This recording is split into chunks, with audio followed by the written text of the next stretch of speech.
बहुत ही important topic है बच्चों, एंजाइम्स।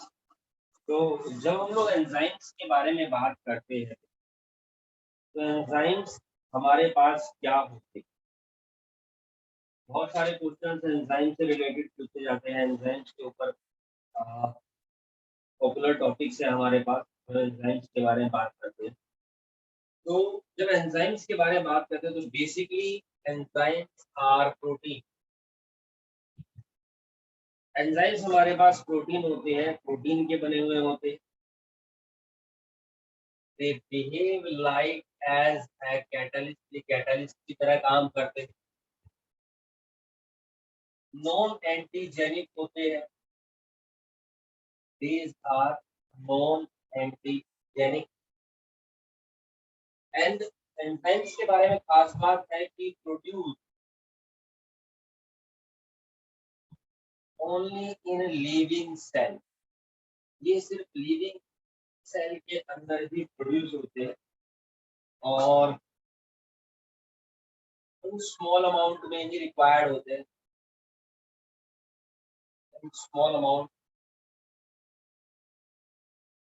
रिक्वायर्ड।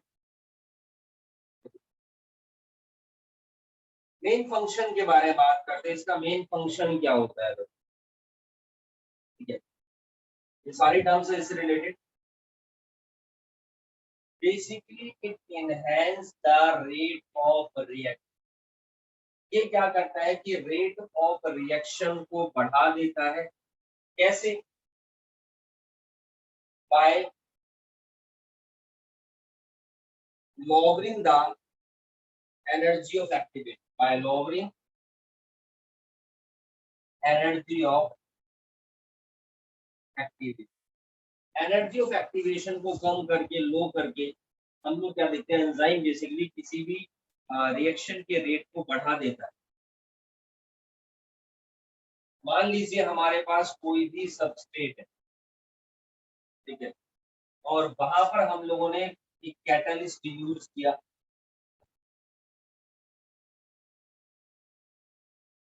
ये कैटलिस्ट क्या है? Basically this catalyst is the enzyme and then हमारे को डिजायर प्रोडक्ट मिलता है।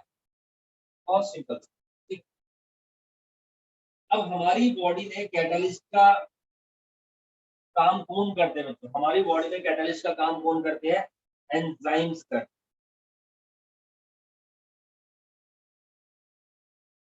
मान लीजिए नॉर्मल रेट से अगर हमारी बॉडी के अंदर कोई भी रिएक्शन हो रही है,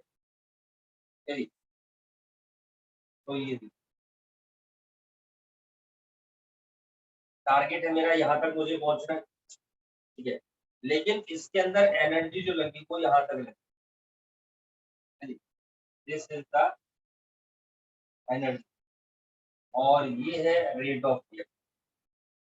तो यहाँ तक रिएक्शन हुई है, लेकिन उसको करने के लिए इतनी एनर्जी मुझे लगानी पड़ी। लेकिन जब हम लोग कैटलिस्ट यूज करते हैं तो कैटलिस्ट के यूज करने से क्या होता है बच्चों? I am using catalyst and catalyst इस रिएक्शन के रेट को क्या कर देते हैं? कम कर देते हैं। रिएक्शन मेरी यहाँ तक होगी, बट इसके अंदर जो है एनर्जी का लेवल यहाँ तक हमारा। तो ये काम किसकी वजह से? वो कैटलिस्ट जो रेट ऑफ एनर्जी है के लिए, उस रेट को, लॉगरिथम ऑफ एनर्जी को यहाँ पर उन्होंने एनर्जी फैक्टर को कम किया, लेकिन रेट ऑफ रिएक्शन हमारा उसी स्पीड से चला है। तो basically this is the work. तो minimum amount of energy required to start the reaction. किसी भी रिएक्शन को स्टार्ट करने के लिए मिनिमम अमाउंट ऑफ एनर्जी की रिक्वायरमेंट होती है with the help of enzyme. Enzymes को ही हम लोग यहाँ पर बायो कैटालिस्ट भी बोलते हैं। These are also called biocatalysts। ठीक है, इन्हीं को हम लोग ऑर्गेनिक कैटालिस्ट भी बोलते हैं।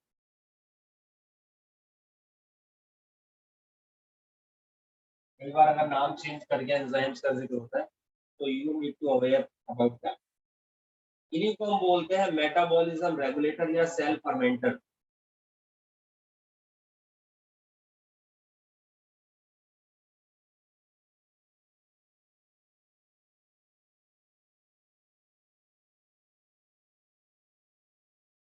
ठीक है जी, तो ये हमारे पास यहाँ पर एंजाइम्स को बोला जाए। क्वेश्चन आता है समटाइम्स कि why enzyme is called the catalyst. हम एंजाइम को कैटालिस्ट बोलते हैं। Why, what's the reason behind? तो देखो बेसिकली इसको हम कैटालिस्ट इस वजह से बोलते हैं, सबसे पहली चीज because it increase the rate of reaction, rate of reaction को ये बढ़ाता है, ठीक है। दूसरी चीज quantity and quality remain unchange after completion of reaction. जब हमारी रिएक्शन कंप्लीट हो जाती है तो उसके अंदर जो क्वांटिटी है और जो क्वालिटी है उसके अंदर कोई भी चेंज नहीं होता, वो उतना ही बनता है। सिर्फ ये क्या कर रहा है यहाँ पर, रेट ऑफ रिएक्शन को एनहांस कर रहा है bye lowering energy of activation.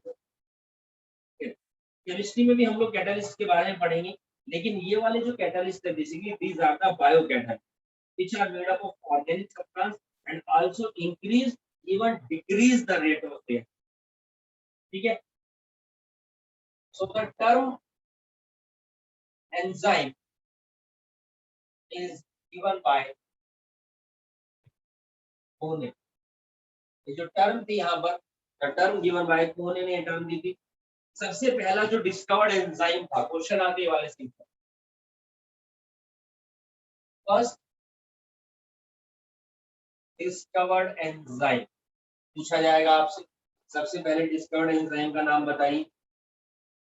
Answer is zymase. बहुत इंपॉर्टेंट क्वेश्चन है। The first discovered enzyme is the zymase and it is discovered by Buchner, discovered by Buchner. इन्होंने इसकी डिस्कवरी करी थी जाइमेन की। क्वेश्चन आता है first crystallised enzyme,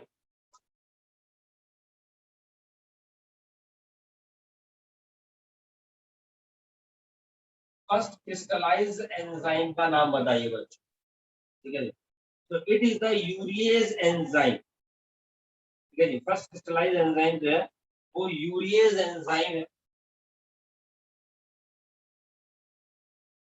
as family, देखिए नाम से ही पता चल रहा है, जाइमेज, यूरिएज, तो एज फैमिली मतलब की एंजाइम है। और इसके बारे में बताया था समनर ने सबसे पहले, ठीक। तो हम लोग क्या देखते हैं, जो यूरिएज एंजाइम है उसके बारे में और प्रोटीशियस नेचर ऑफ एंजाइम्स के बारे में समनर ने बताया है। He said all the enzymes are protein, उन्होंने बोला कि जितने भी एंजाइम्स होते हैं वो सारे के सारे प्रोटीन होते हैं except one, all enzymes are protein except, इसके अलावा राइबोजाइम।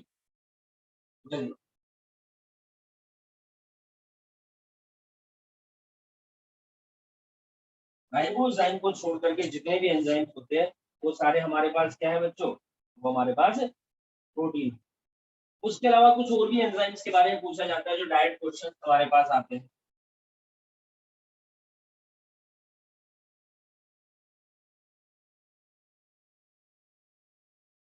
ठीक है, जैसे आपसे पूछा जाएगा फास्टेस्ट एंजाइम का नाम बताइए।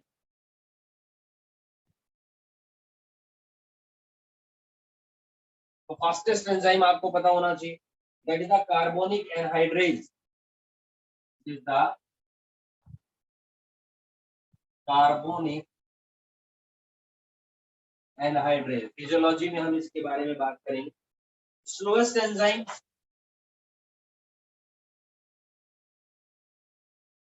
आपसे पूछा जाएगा स्लोएस्ट एंजाइम कौन सा है, दैट इज द लाइसोजाइम, जो स्लाइवा में प्रेजेंट होता है बच्चों,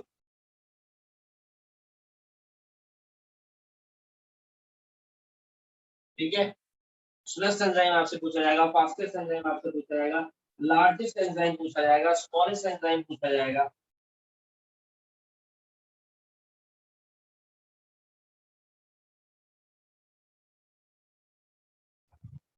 ठीक है, देखिए जब लार्जेस्ट एंजाइम के बारे में बात करते हैं, it is the catalase, smallest is the peroxidase, ठीक है। कैटालिज और पेरोक्सीडेज दोनों पाए जाते हैं किसके अंदर, पेरोक्सीसोम्स के अंदर, सेल चैप्टर में हम लोगों ने पढ़ा है, ठीक है जी। तो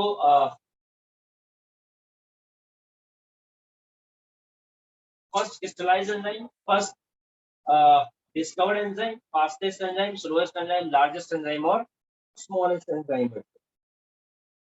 गॉट इट। एंजाइम्स ये मुझे पता चल चुका है प्रोटीनेशियस होते हैं, बायोकैटालिस्ट होते हैं जो रेट ऑफ रिएक्शन को चेंज करते हैं, लिविंग सेल्स के अंदर प्रेजेंट है।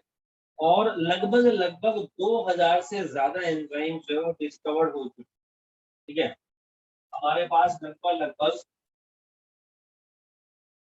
2000 एंजाइम्स आइडेंटिफाइड, 2000 एंजाइम्स बच्चों आइडेंटिफाई हो चुके हैं। ठीक है, एंड जो एंजाइम्स होते हैं हमारे पास, इनके अंदर एक चीज और होती है, there is a term that is called the enzyme. So now we are going to discuss some properties of enzyme. All enzymes are protein but not all proteins are enzymes. Got it? Like जैसे हमारी muscles है तो हमारी muscles के अंदर भी protein होते हैं लेकिन वो एंजाइम्स तो नहीं है बच्चों। इसी तरीके से हीमोग्लोबिन है। Got it. एंजाइम्स के अंदर एक खास बात और भी होती है कि एंजाइम्स बेसिकली सबस्ट्रेट स्पेसिफिक होते हैं। एंजाइम्स होते हैं हमारे पास वो सबस्ट्रेट स्पेसिफिक होते हैं। सबस्ट्रेट स्पेसिफिक से यहाँ पर ये मतलब होता है कि स्पेसिफिक सबस्ट्रेट के ऊपर ही काम करें, उसके साथ इनके स्पेसिफिक अटैचमेंट होता है, देन हमारे को यहाँ पर डिजायर्ड प्रोडक्ट्स मिलता है। ठीक, जैसे मैं एक एग्जांपल देता हूँ, रेस्पिरेशन के बारे में बात करें। रेस्पिरेशन में क्या होता है, ग्लूकोज कन्वर्ट होता है एनर्जी में, CO2 में, H2O में। समझे? Just an example, during respiration मान लीजिए कि अगर एंजाइम्स ना हो, ये मेरे पास glucose that is converted into energy plus CO2 plus H2, इसी एनर्जी को हम यूटिलाइज करते हैं to various purpose of daily life activity. ठीक है, बट ये काम किसके थ्रू हो रहा है, बाय एंजाइम्स के। सोचिए कि अगर एंजाइम्स ना हो तो क्या होगा, तो कोई भी एनर्जी नहीं बनेगी, एनर्जी नहीं बनेगी तो कोई भी लाइफ नहीं होगी। It means life is not possible with enzyme. ठीक, चलिए एक और इम्पोर्टेंट बात, viruses has no enzyme. Virus के अंदर कोई भी एंजाइम्स नहीं हो, समझे? वायरस के अंदर कोई भी एंजाइम्स नहीं होते हैं। एंजाइम्स के अंदर हाई मॉलिक्यूलर वेट होता है और इसी वजह से नॉट ट्रांसपोर्टेड इन ब्लड। समझे? एंजाइम्स के बारे में खास बात है कि enzymes have high molecular weight. ठीक है, जिसकी वजह से क्या होता है, not transported by blood. Blood के थ्रू ये ट्रांसपोर्ट नहीं होता है, यानी कि every cell on their own enzyme, therefore every cell from their own enzyme. हर सेल अपना खुद का एंजाइम बनाती है। तो इसका मतलब कि एंजाइम की जो फॉर्मेशन होती है वो कहाँ होती है, एंजाइम की फॉर्मेशन सेल के अंदर ही होती है। But enzyme can function inside and outside, दोनों तरफ हम देखते हैं सेल के काम कर सकता है। And sensitive to temperature and pH. ये टेम्परेचर के और पीएच के सेंसिटिव होता है जी। It is really very sensitive to temperature and pH. एक टर्म के बारे में और मैं आपसे जिक्र करता, this is called the turn over number.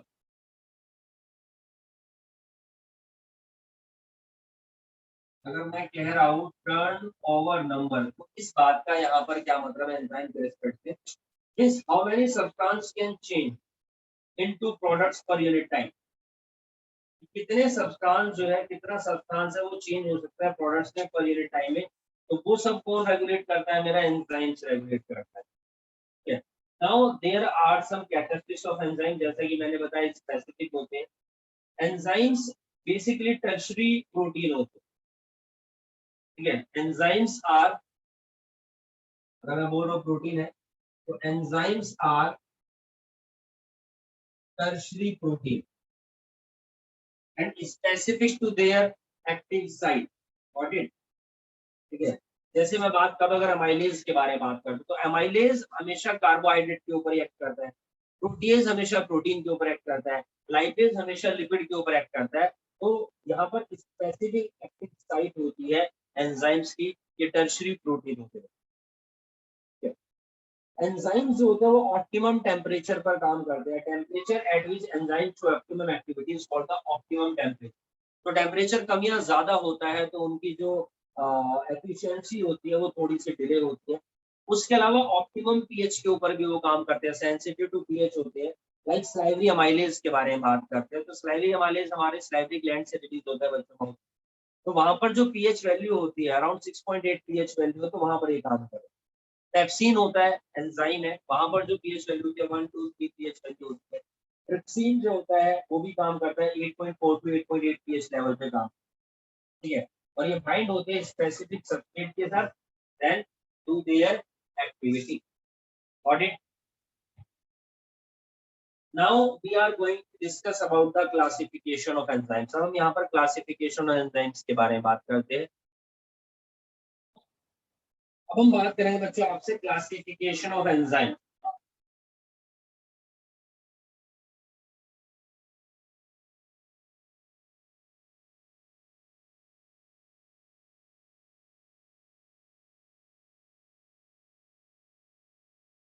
देखिए एंजाइम्स को कई बार क्लासिफाई किया गया है, कई बेसिस पे क्लासिफाई किया है। सबसे पहली चीज,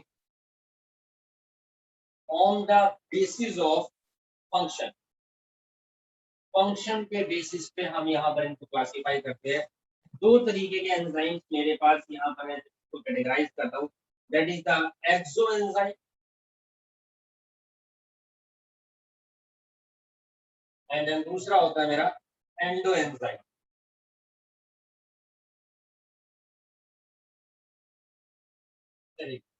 एक्सो एंजाइम वो होते हैं function outside the cell, function outside the cell वो एक्सो एंजाइम कहलाते हैं। And function inside the cell वो मेरे एंडो एंजाइम कहलाते हैं। हाँ लेकिन ये कंफर्म है, बनेंगे दोनों कहाँ पर थी, सेल के अंदर, but both are formed inside the cell, both are formed inside the cell, बनेंगे दोनों के दोनों यहाँ पर सेल के। फिर मैं इनको कैटेगराइज करता हूँ on the basis of composition, composition के बेस पे यहाँ पर इनको मैं क्लासिफाई करता हूँ। अब यहाँ पर हमारे पास बच्चों कुछ तो होते हैं सिंपल एंजाइम, ठीक है। एक है मेरे पास यहाँ पर सिंपल एंजाइम्स, इनकी कंपोजिशन इस तरीके से होती है। सिंपल एंजाइम्स जो होते हैं are made up of protein, ये बने होते हैं सिर्फ और सिर्फ किस चीज के बच्चों, प्रोटीन के, जैसे पेप्सिन, ट्रिप्सिन, यूरिएज, अमाइलेज, ठीक है। पेप्सिन है, ट्रिप्सिन है, urease, amylase etcetera, simple enzyme. But there are some conjugated enzyme, दूसरे होते हैं मेरे पास कॉन्जुगेटेड। जैसे मैंने आप लोगों को कॉन्जुगेटेड लिपिड बताया था, तो there are conjugated enzymes also termed as बुलो एंजाइम।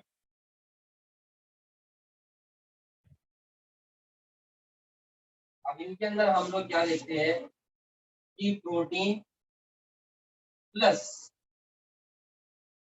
नॉन प्रोटीन पार्ट, इनके अंदर यहाँ पर प्रोटीन पार्ट भी होता है और इनके अंदर हम लोग यहाँ पर देखते हैं बच्चों नॉन प्रोटीन पार्ट भी होता है, कॉन्जुगेटेड प्रोटीन के। अब कॉन्जुगेटेड प्रोटीन के अंदर एक मेरा प्रोटीन पार्ट है, नहीं लिख देता हूँ, ठीक, एक तो हो गया मेरे पास यहाँ पर मेरा प्रोटीन पार्ट, और दूसरा हो गया नॉन प्रोटीन पार्ट। अब प्रोटीन पार्ट जो होता है वो कहलाता है मेरा एपोएंजाइम, ठीक है, प्रोटीन पार्ट ही मेरा क्या कहलाता है, एपोएंजाइम कहलाता है। और जो नॉन प्रोटीन पार्ट होता है this is called the cofactor, यानी कि वो एंजाइम जो एपोएंजाइम से और कोफैक्टर से मिलकर के बनते हैं उन्हीं को हम बोलते हैं होलो एंजाइम, ठीक है। जो होलो एंजाइम्स होते हैं हमारे पास वो एक्टिव होते हैं, अगर सिर्फ एपोएंजाइम है तो वो इनएक्टिव पोर्शन होता है, इनएक्टिव होता है कॉन्जुगेटेड एंजाइम के रिस्पेक्ट। जो कोफैक्टर्स होते हैं उनको फर्दर कैटेगराइज किया जाता है। कोफैक्टर मेरे पास है कोएंजाइम,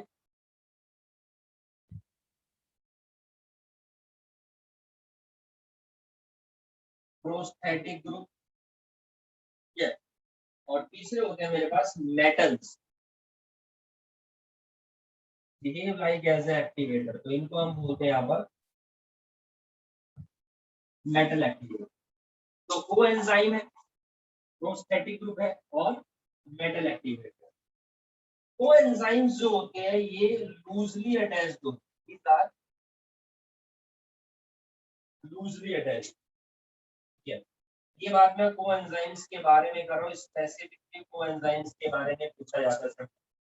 तो coenzymes basically loosely attached part होता है, ठीक है, and it is an organic part, organic है और लूजली अटैच्ड है भैया, तो हम कोएंजाइम्स, ठीक है। एग्जांपल्स हैं इनके INAD nicotine amide adenine, FAD visible है, चलो विजिबल, ठीक है, NADP, तो दीज आर द एंजाइम, ठीक है। कोएंजाइम एक कैटेगरी है, जैसे कि कोएंजाइम ए, ठीक है, ये भी हमारा यहाँ पर क्या है बच्चों, कोएंजाइम है। एक एंजाइम और है जिसका नाम है थायमीन पायरोफॉस्फेट, तो these are the coenzymes and all these are the derivatives of vitamin B, ये सब विटामिन बी के डेरिवेटिव्स होते हैं। अब मैं बात करता हूँ प्रोस्थेटिक ग्रुप के बारे में।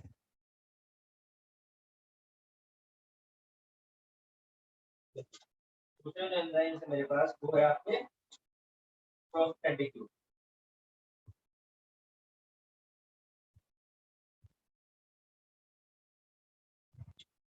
अब प्रोस्थेटिक ग्रुप के अंदर कौन से आते हैं हमारे पास, अगर हम प्रोस्थेटिक ग्रुप के बारे में बात, तो प्रोस्थेटिक ग्रुप जो होते हैं ये टाइटली अटैच्ड होते हैं। मैं नॉन प्रोटीन की बात कर रहा हूँ यहाँ पर, जो नॉन प्रोटीन पार्ट होता है prosthetic group basically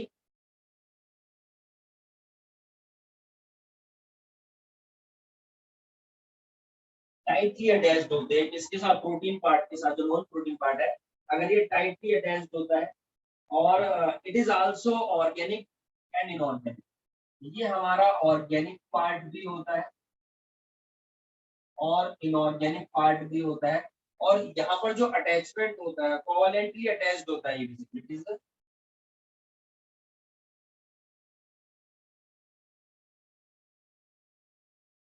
covalently attached, ठीक है। तो ये हमारे पास यहाँ पर कोवेलेंटली अटैच्ड है बच्चों, बायोमोलिक्यूल की बात चल रही है, यहाँ पर लास्ट सेक्शन है हमारा एंजाइम। एग्जाम्पल है बायोटीन,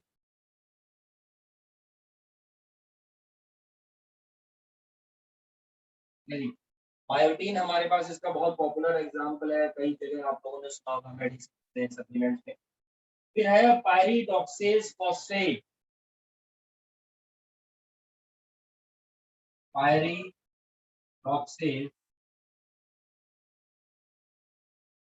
फॉस्फेट, ठीक, चलिए। अब बात करेंगे यहाँ पर बच्चों मेटल एक्टिवेटर्स के बारे में। अगर इन्होंने यहाँ पर मेटल एक्टिवेटर्स बोल दिया है, बहुत इंपॉर्टेंट है मेटल एक्टिवेटर्स।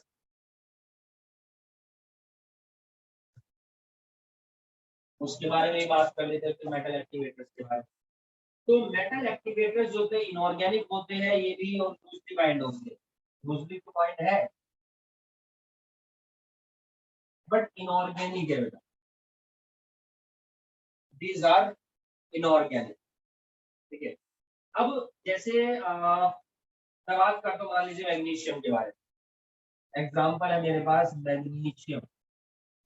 तो हम लोग प्लांट फिजियोलॉजी के चैप्टर से हम लोग पढ़ेंगे। तो मैग्नीशियम रिक्वायर्ड होता है किस चीज के लिए, हेक्सोकाइनेज को एक्टिवेट करने के। ठीक है, ग्लाइकोलाइसिस में पढ़ा है। फोस्फोफ्रक्टोकाइनेज को एक्टिवेट करने के लिए मैग्नीशियम रिक्वायर्ड। इसी तरीके से आयरन है, पोटेशियम है, जिंक है, सोडियम है, सोडियम आयन है, मोलिब्डेनम है, जो अलग अलग एंजाइम्स को एक्टिवेट करने के लिए नेसेसरी होती है। तो these are the metal activate. Got it? ये यहाँ पर मेटल एक्टिवेटर्स है हमारे पास। तो जब एंजाइम्स की हिस्ट्री के बारे में बात करते हैं तो सबसे पहले जो एंजाइम्स का आइडिया दिया था किरचॉफ। किरचॉफ वो पर्सन थे जिन्होंने सबसे पहले फर्स्ट आइडिया गिवन,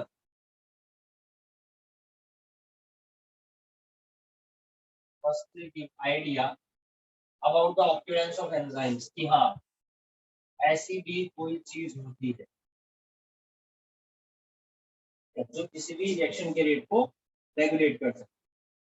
उसके बाद में हमारे पास एक और बायोलॉजिस्ट के साइंटिस्ट, क्या आप लोगों ने नाम सुना होगा, he is the Lewis pasture. तो लुईस पास्चर ने क्या किया था, बेसिकली फर्मेंटेशन इन्होंने बताया था यीस्ट के प्रोसेस, यीस्ट के थ्रू होता है और ये कुछ केमिकल रिलीज करते हैं। ठीक है, उन्होंने ये बात बताई थी।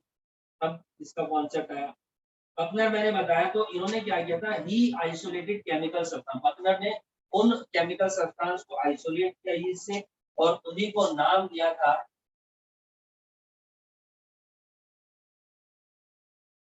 जाइमेन। उनको उन्होंने क्या बोला बच्चों, जाइमेन। और कुहेन जो थे वो बायोलॉजिस्ट थे, इन्होंने ये टर्म इजाद करी थी, एंजाइम। Got it? इन्होंने टर्म इजाद करी। उसके अलावा एक बायोलॉजिस्ट और थे जेम्स समनर। तो इन्होंने क्या किया, यूरियस एंजाइम को इन्होंने यहाँ पर क्रिस्टलाइज फॉर्म में आइसोलेट कर दिया, बिल्कुल प्योर फॉर्म में। He isolate urease enzyme crystallise form. Urease की स्टडी से पता चला कि एंजाइम जो होते हैं वो बेसिकली प्रोटीन होते हैं। तो जब हमने यूरियस को स्टडी किया तो समनर ने निकाला था, जेम्स समनर ने आइसोलेट किया था, उससे पता चलता है कि एंजाइम्स क्या है, बेसिकली एंजाइम्स प्रोटीन है कि राइबोजाइम को छोड़कर। ठीक है जी। कैच एंड ऑल्टमैन, इसके बारे में जेनेटिक्स में ही पढ़ेंगे आप लोग। इन्होंने बताया कि राइबोजाइम जो है, बेसिकली राइबोजाइम एंजाइम जो है, it is made up of RNA. ये बना होता है किस चीज का बच्चों, ये आरएनए का बना होता है। ठीक, तो नॉर्मली जितने भी एंजाइम्स है made up of protein, but catch and Altman ने जो राइबोसोम के बारे में बताया कि एंजाइम आरएनए से बना होता है। और ribosome is a RNA molecule जो बेसिकली नेचर के अंदर कैसा है भैया, एंजाइमेटिक। उसके अलावा arbor and Nathan, urban and Nathan, इन्होंने क्या किया, दे डिस्कवर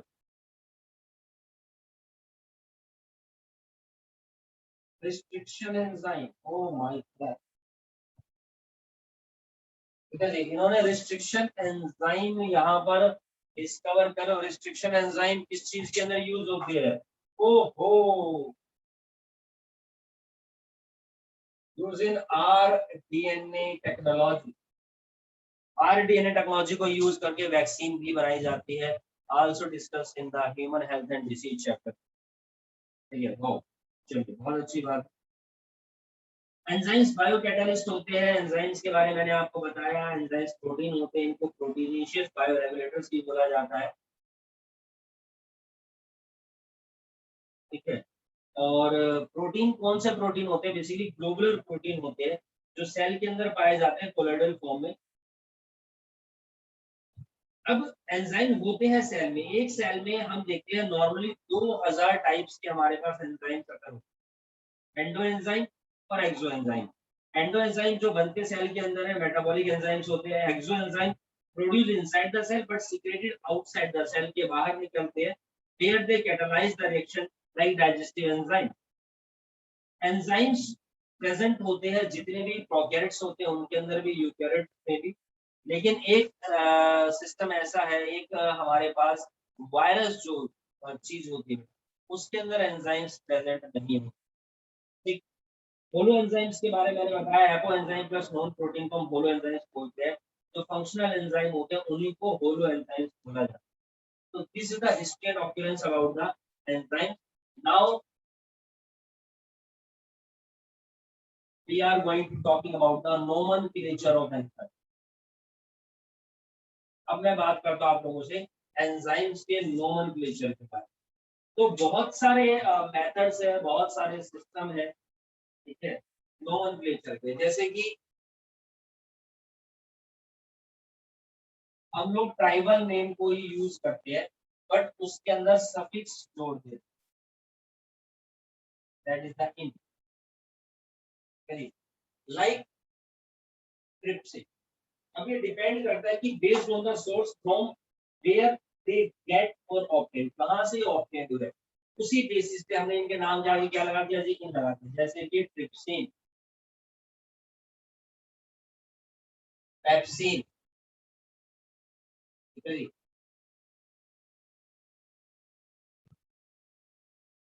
पेपेन। पेपेन किसके अंदर पाया जाता है, पपाया के अंदर, ठीक है जी। ब्रोमेलीन,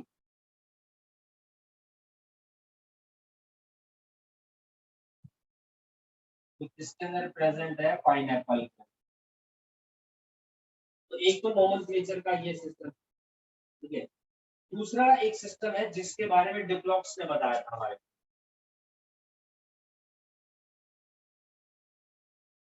डिप्लॉक्स ने बताया था कि इनके अंदर हम लोग क्या देखते हैं, सफिक्स यूज करते हैं एज, नहीं, एज सफिक्स यूज कर देते हैं। जैसे कि वो भी इन्हीं से डिराइव किया गया है, लाइक माल्टोज के लिए माल्टेज, सक्रोज के लिए सक्रेज, लैक्टोज के लिए लैक्टेज, लिपिड के लिए लाइपेज। Got it. तो इसे हमने क्या किया, नेम ऑफ सबस्ट्रेट जो है और प्लस में टाइप ऑफ रिएक्शन होती है उसके बेसिस पे हम लिखते हैं। जैसे ऑक्सीडेज रिएक्शन होती है तो माल्टेन, डिहाइड्रोक्सिलेज होती है, कार्बोक्सिलेज होती है, उस बेसिस पे हमने यहाँ पर इनको क्या किया बच्चों, उनका नोमेनक्लेचर। एक सोसाइटी है हमारे पास, this is called the IUP. IUP society है, इंटरनेशनल यूनियन ऑफ बायोकेमिस्ट्री। तो इंटरनेशनल यूनियन ऑफ बायोकेमिस्ट्री ने एक सिस्टम रेडी किया और एंजाइम्स को बेसिकली एक नंबर दिया बच्चों, जिसको हम लोग बोलते हैं इसी नंबर। जी, एंजाइम को एक नंबर दिया जिसको बोला गया इसी नंबर। तो इसी नंबर एक 4 डिजिट का सिस्टम है, गॉट इट। 4 डिजिट का एक सिस्टम था और इसी मतलब की एंजाइम कमीशन नंबर। तो यहाँ पर टोटल 6 क्लासेस है एंजाइम्स की जो आईयूपी ने डिसाइड करी थी, उनके बारे में भी मैं आपको बताऊंगा। ठीक, उससे पहले जो 4 डिजिट वाला जो नंबर इन्होंने यहाँ पर 4 डिजिट सिस्टमेटिक कोड इन्होंने क्या बताया, there is a 4 digit systemic code, ठीक है। मान लीजिए पहले डिजिट, ये दूसरे डिजिट, ये तीसरे डिजिट, चार डिजिट। अब इसमें जो फर्स्ट डिजिट होती है, it is define the class of enzyme, second digit सब क्लास, थर्ड डिजिट सब सब क्लास, और फोर्थ डिजिट डिफाइन सबस्ट्रेट की टाइप को डिसाइड करती है और रिएक्शन की टाइप को यहाँ पर डिसाइड, किस तरीके से एंजाइम किसी भी सबस्ट्रेट के ऊपर काम करता है। ये मान लीजिए ये मेरे पास एक सबस्ट्रेट,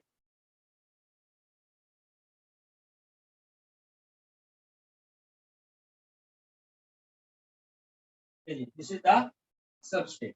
तो हम लोग यहाँ पर देखते हैं कि ये जो साइट है basically this is the active site, ठीक है। और हमारा जो एंजाइम होता है वो किस तरीके से काम करता है, ये देखिए।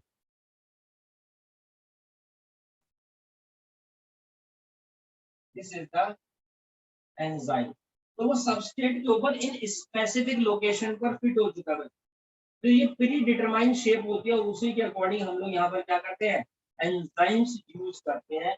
Enzymes just speed up the reaction. Enzyme increase the rate of reaction कैसे, by lowering down the activation energy को कम कर, ठीक। और देन यहाँ पर एक कॉम्प्लेक्स बन जाता है, enzyme plus substrate is equal to ES complex. और ईएस कॉम्प्लेक्स बनने के बाद ही मेरे पास यहाँ पर डिजायर्ड प्रोडक्ट मिलता है। अभी एंजाइम अलग था, सबस्ट्रेट अलग था, बट दोनों मिल गए, this is the formation of enzyme substrate complex यहाँ पर बना। और ये जो एंजाइम सबस्ट्रेट कॉम्प्लेक्स है, ये जब बनता है तो it liberate energy when enzyme substrate bind, और this is called the binding energy. Energy release करते थे दोनों ये रिएक्ट। एंजाइम्स और सबस्ट्रेट किस तरीके से बाइंड होते हैं, बाइंडिंग तो मैंने करके दिखा दिया, but there are some theories, कुछ थ्योरीज है जो बताती है कि किस तरीके से एंजाइम सबस्ट्रेट होती है। जैसे सबसे पहले आता है मेरे पास लॉक एंड की। सबसे पहली जो थ्योरी है वो है यहाँ पर लॉक एंड की थ्योरी। तो लॉक एंड की थ्योरी में क्या होता है, मान लीजिए ये एंजाइम,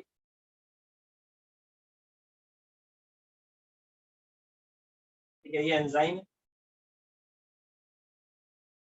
प्लस में substrate, this is the substrate. तो ये इसके साथ अटैच होगा कैसे, ये देखिए,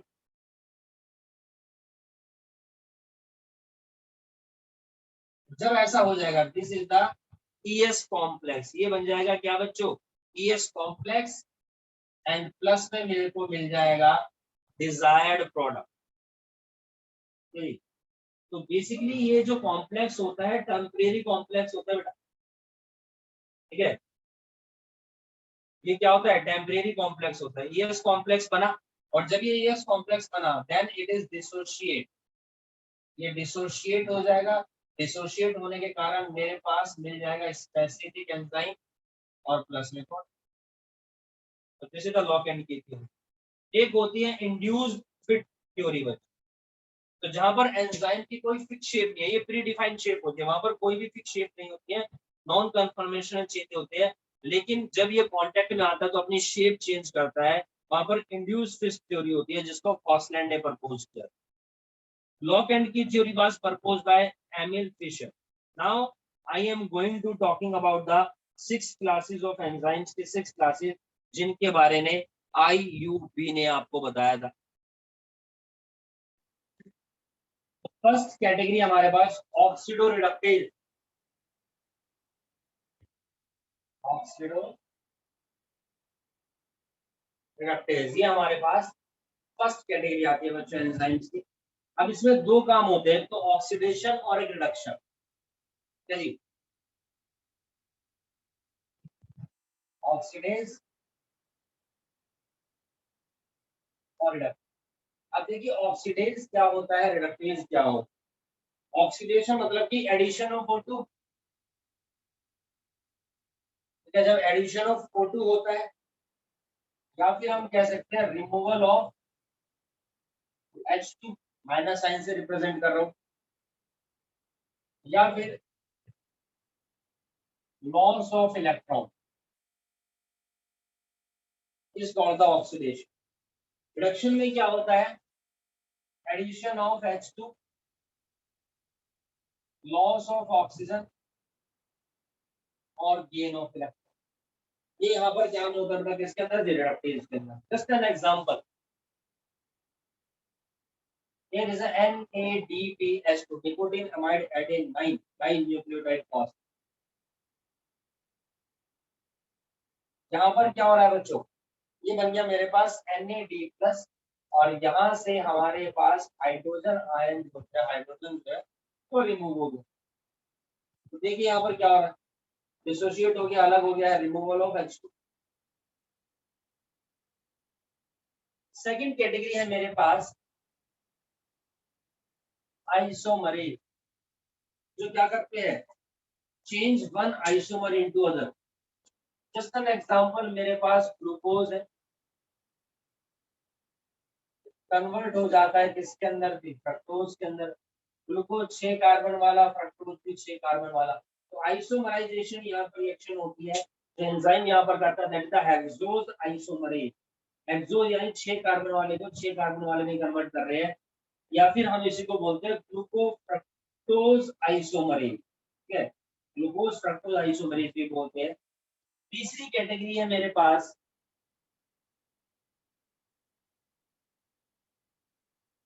ट्रांसफेरेज। ये क्या करता है, हेल्प करते हैं transfer of functional group, functional group के ट्रांसफर में हेल्प करता है। ठीक है जी, मान लीजिए मेरे पास there is a presence of amino acid, यहाँ पर मेरे पास अमीनो एसिड है ग्लूटामिक एसिड। ठीक, ग्लूटामिक एसिड, और यहाँ पर क्या हुआ, ट्रांसफरेज ने क्या किया, इसने अमीनो ग्रुप को चेंज कर दिया। भाई glutamic acid specific amino acid से बना, ठीक, और यहाँ पर क्या किया, there is a transfer of amino group, then there is a formation of aspartic acid. तो ट्रांसफरेज की मदद से अमीनो एसिड एस्पर्टिक एसिड में कन्वर्ट हो जाता है, एंजाइम हो जाएगा मेरे पास transaminase. Got it. Fourth category आती है मेरे पास यहाँ पर हाइड्रोलेज। तो हाइड्रोलेज का क्या काम होता है, बेसिकली नाम से ही पता चल रहा है, it break bond by addition of water, water को ऐड करके ये बॉन्ड को ब्रेक करता है। मेरे पास यहाँ पर ये देखिए, ये एक अमीनो ग्रुप है, हाइड्रोजन है, आर है, सी ओ ओ एच, और यहाँ पर अटैच है जी NH2 ammonia group. Okay, amino acid. दूसरी तरफ मेरे पास एक और अमीनो एसिड है जिसको मैं एक्सटेंडेड फॉर्म में लिख रहा हूँ,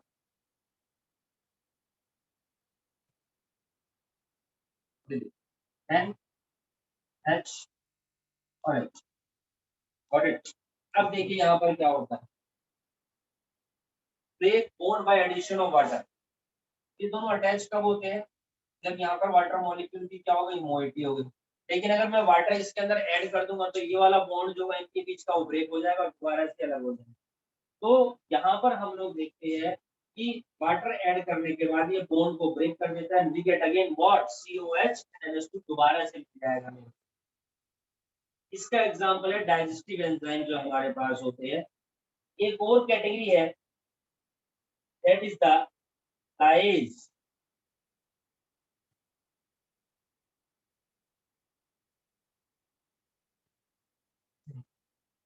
that is the LYASE, lyase. ये क्या करता है, break bond without addition of water.